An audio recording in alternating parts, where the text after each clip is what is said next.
You're thinking buying the house is the expensive part.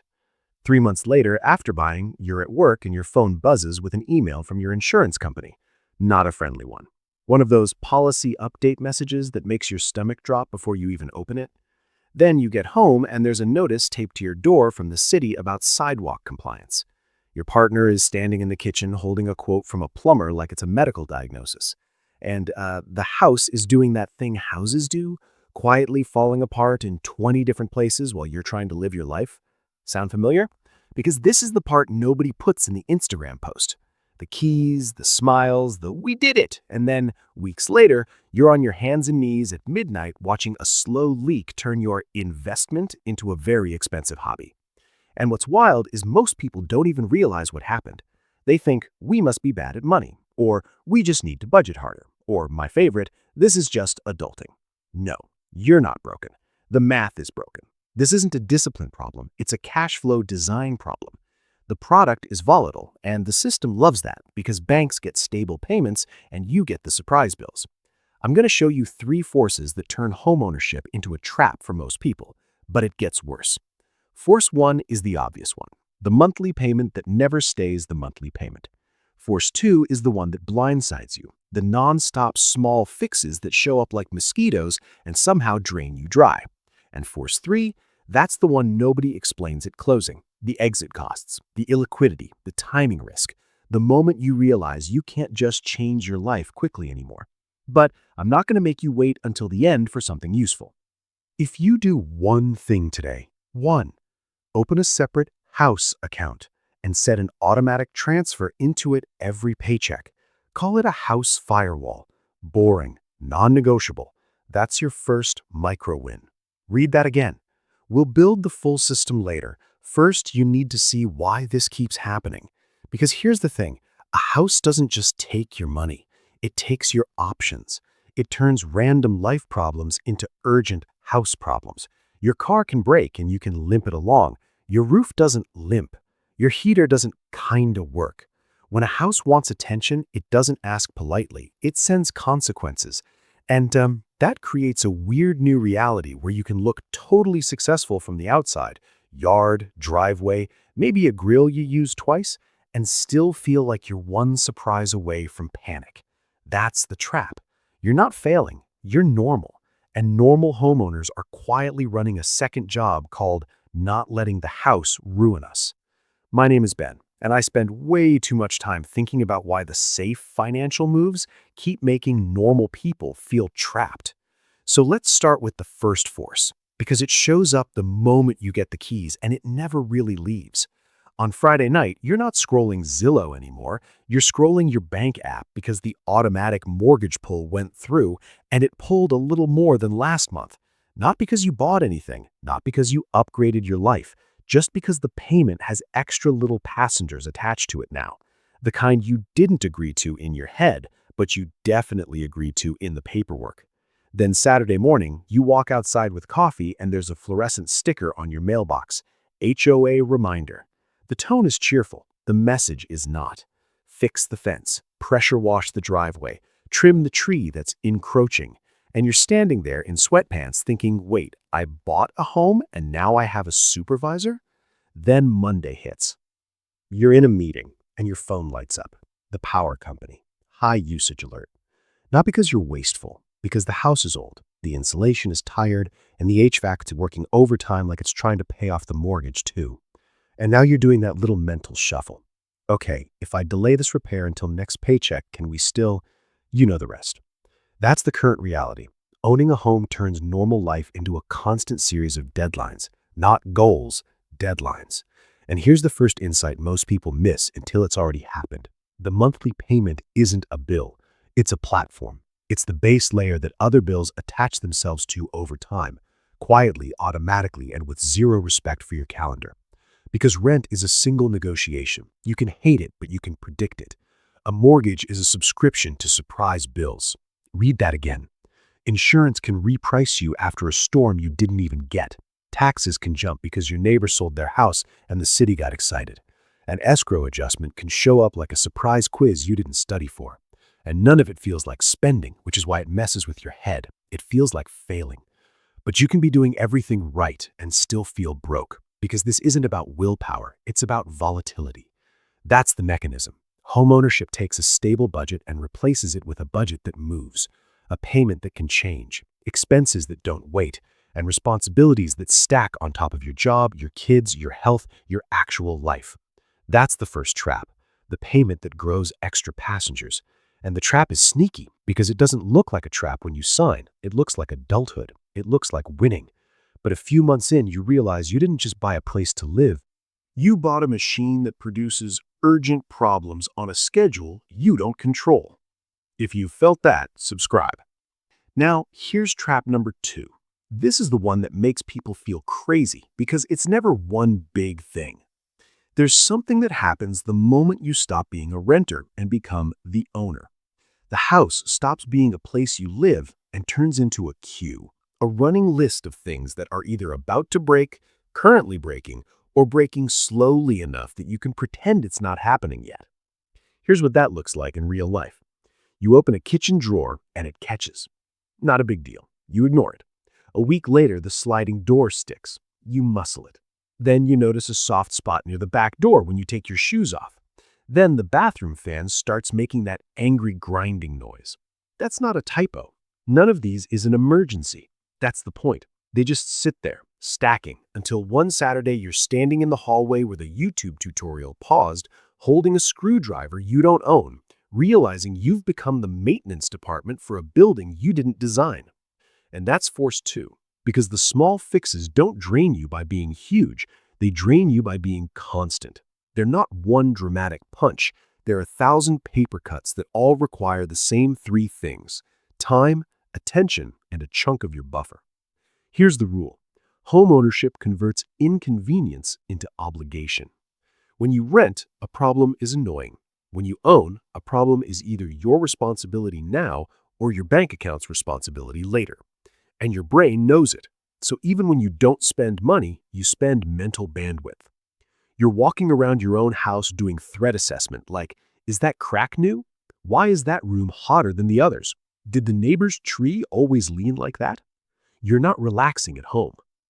You're monitoring an asset. And the ripple effect is brutal because the small stuff destroys momentum. You can handle a big expense once in a while. What you can't handle is never getting to feel caught up. Every time you rebuild your cushion, the house reaches in and takes a bite. So you stop planning, you stop investing, you stop taking career risks. You keep your job not because you love it, but because the house demands a steady stream of don't panic money. Hard turn, that's not adulting, that's payroll you don't get paid for. And here's where the system part matters. Nobody sells you on this. The culture sells you on equity and pride of ownership and stop throwing money away on rent. But banks don't post the part where you spend your Sunday learning what a shutoff valve is. Realtors don't post the part where your escrow gets recalculated and you're like, wait, why is it higher? Social media sells keys, not volatility. That's not a bug, that's a feature. Okay, we've got force 1, the payment that moves, force 2, the constant small fixes that eat your buffer. Now we hit force 3, and this is where people get trapped for years. Because force 3 isn't another bill. It's the moment you try to change your life. Here's the scene. Your partner gets a job offer in another city. Better pay, better hours. Maybe it's the first time in years you feel that little spark like, oh, we could actually breathe. Or you have a baby, or your parent gets sick, or you just wake up one day and realize you want to downsize, or move closer to family, or leave the neighborhood that's making you miserable. So you do the normal thing. You say, okay, let's just sell. And then reality shows up with a clipboard. Because selling a house isn't a button, it's a process. And the process has tolls. You have to fix things you've been living with because now they're deal breakers. You have to clean like you're staging a museum. You have to leave the house for showings when you're exhausted. You have to negotiate repairs with strangers like your dignity is on the line. And if the market's cold, congrats, you're paying to wait. And even if everything goes fine, there's timing risk. You might need to buy before you sell, or sell before you buy. You might be carrying two housing payments for a minute. You might need cash for a move, for deposits, for a temporary place to land. This is the mechanism. A house is illiquid. It turns "I want to change my life" into "I need a plan, a runway, and a tolerance for chaos." That's the third trap, exit friction. And it doesn't just cost money, it costs speed. When you're renting and life changes, you can pivot. When you own, you negotiate with the building first. Read that again. That's why it corners you, because the moment you're under-buffered, you don't just feel stressed, you feel stuck. And now, yes, this is where the psychology shows up, but not in a healing journey way, in a mechanics way. When your buffer is thin, your brain becomes conservative. Not because you're weak, because you're not stupid. If you know the house can hit you with a surprise, you stop doing brave things. You stop applying for the job that's a stretch, because what if the first paycheck is delayed and the water heater chooses violence that week? You stop taking a class at night because you're already behind on the yard and the garage door is acting weird again. You stop traveling because leaving for 4 days means coming back to a new surprise. That's not anxiety, that's accurate risk assessment. Hard turn, that's not being responsible. That's being managed by a building. And then something subtle happens to your identity. You become the person who's good with money but never feels ahead. The person who's always one repair away from snapping. The person who can't enjoy their own living room because they're mentally scanning the ceiling corners like a detective. Meanwhile, there's another kind of homeowner, same income, same life, who treats the house like a tool, not a shrine. They don't throw their entire sense of safety into the walls. They keep slack. They build distance between something broke and we're in trouble. That gap, that's the whole game. Okay, so what do we do with this? Because you might be thinking, cool story, Ben, but I'm already in it. Good, that's real life. And this is why just sell is such a lazy piece of advice. It ignores force 3. It ignores the exit friction. It ignores the fact that transitions cost money and energy and you're already low on both. So the solution has to be a system, not a pep talk. Here's the objection I already hear. Okay, cool, but I'm already in the house. I can't just unbuy it, and I can't just sell it without lighting a match to my life. Yes, exactly. And the good news is you don't need a dramatic exit to stop being trapped. You need a buffer system that makes the house smaller than your life again. Here's the setup. Simple, not easy, but simple. Start with the move I told you earlier. Create a house firewall. One separate account, one job. It catches house volatility before it hits your rent money, grocery money, and sleep. Every time you get paid, an automatic transfer goes into that account. Not when you remember, not when you have extra. Automatic, boring, non-negotiable. That was just the setup, because if it's optional, it won't happen. The house will always find something more urgent. And then you change the rule of engagement. The house is only allowed to surprise the firewall, not your life. That's the boundary. That's the rebellion. Now, what do you fund first? Not upgrades, not the cute backsplash, not the "we should totally redo the bathroom" Pinterest fantasy. Rule number 1, fund what creates real damage and real panic. Water, heat, and anything that can mess with the structure. That's it. Everything else goes into the queue, a real queue, not "we'll remember." Write it down. Phone list, sticky note, one place, one list. If it's cosmetic or non-urgent, it waits. You're not ignoring it, you're demoting it, because the trap isn't repairs. The trap is repairs happening inside your main checking account where they can ambush everything. Rule number 2, price in the escrow shock, because that letter is coming. Maybe not this month, but it's coming, and it always acts like you should have known. So you treat it like a season, like winter. You don't get emotionally betrayed by winter, you just prepare for it. That's the shift. You stop being surprised by predictable volatility. Now, let's make this feel achievable without pretending it's fun. If you can route even $25 a day into the house firewall on weekdays, that's $125 a week. That's the difference between the water heater chose violence and annoying but handled. Let that land. You're not building wealth yet. You're buying back your margin. And here's the progression that changes everything, not because it's motivational, but because it's mechanical. Week 1, you set up the firewall and you name the rules. You'll feel weirdly powerful for doing something this unsexy. By the end of month 1, you stop flinching at every envelope and notification. The house can still break, but it can't take your whole week hostage. By month 3, you're not making decisions in crisis mode anymore. And that's when the real options come back online. Job switch, side income, saying no, leaving town without that "what will we come back to" dread. And now, watch what happens to force 3. Because once you have a firewall and a queue and a little escrow shock buffer, the exit friction gets smaller. Not gone, smaller. You can take a job in another city without immediately thinking, "we literally can't." You can consider downsizing without panic math at midnight. You can plan a move like a normal person, not like you're escaping a burning building. Hard turn. Most people don't need a better house. They need a better boundary.